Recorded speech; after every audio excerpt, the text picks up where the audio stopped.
தமிழ் மறையுரை பொதுக்காலத்தின் 21வது ஞாயிறு 23 ஆகஸ்ட் 2026.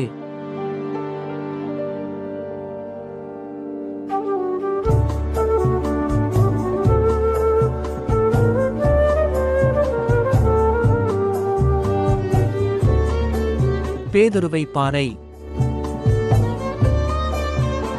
பொதுக்காலத்தின் இந்த 21ஆம் ஞாயிறன்று பேதுருவின் மனித பலவீனங்கள் இருந்த போதிலும் அவருடைய மகத்தான விசுவாசத்தின் காரணமாக கிறிஸ்து தமது திருச்சபையை கட்டும் பாறையாக அவரை தேர்ந்தெடுத்தார் என்பதில் நாம் மகிழ்ச்சியடைகிறோம். கடவுள் தலைவர்களை தேர்ந்தெடுத்து மனித புரிதலுக்கு அப்பாற்பட்ட ஞானத்தை அருளுகிறார். மேலும் நான் யார் என்று நீர் சொல்கிறீர் என்ற இயேசுவின் தனிப்பட்ட கேள்விக்கு பதிலளிக்குமாறு நம்மை அழைக்கிறார். ஏசாயாவில் தேவன் உண்மையற்ற உக்கிரானக்காரனின் அதிகாரத்தை பறித்து தாவீதின் வீட்டின் திறவுகோல்களை எலியாக்கீமின் தோள்மேல் வைக்கிறார். சங்கீதம் ஒரு நன்றி பாடலாகும். அது ஆண்டவரின் அன்பு நித்தியமானது என்பதையும் அவர் தமது கரங்களின் கிரியையை கைவிடுவதில்லை என்பதையும் உறுதிப்படுத்துகிறது. ரோமர் நிருபத்தில் புனித பவுல் கடவுளின் எல்லா ஞானத்திற்கும் அறிவுக்கும் புகழையும் மகிமையையும் வெளிப்படுத்தி உள்ள யாவும் அவரிடமிருந்தே வருகிறது என்றும் எல்லாம் அவரால் உண்டாகிறது, அவருக்காகவே இருக்கிறது என்றும் நமக்கு நினைவூட்டுகிறார். மத்தேயு நற்செய்தியில் இயேசு நான் யார் என்று நீங்கள் சொல்கிறீர்கள் என்று கேட்கிறார்.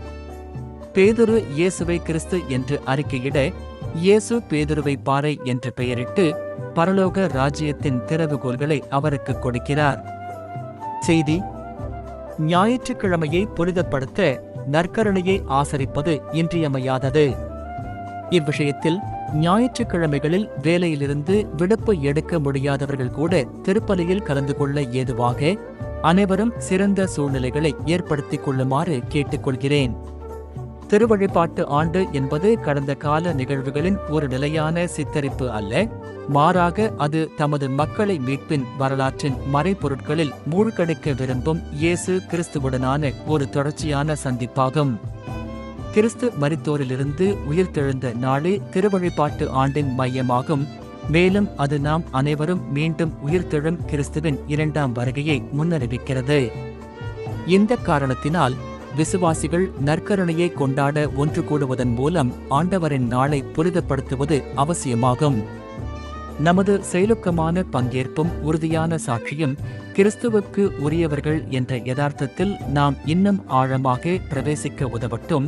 மேலும் மகிமையுடன் அவருடைய வருகையை நாம் நம்பிக்கையுடன் எதிர்நோக்குவோமாக. திருத்தந்தை 14ஆம் லியோ. நாம் ஜெபிப்போம்.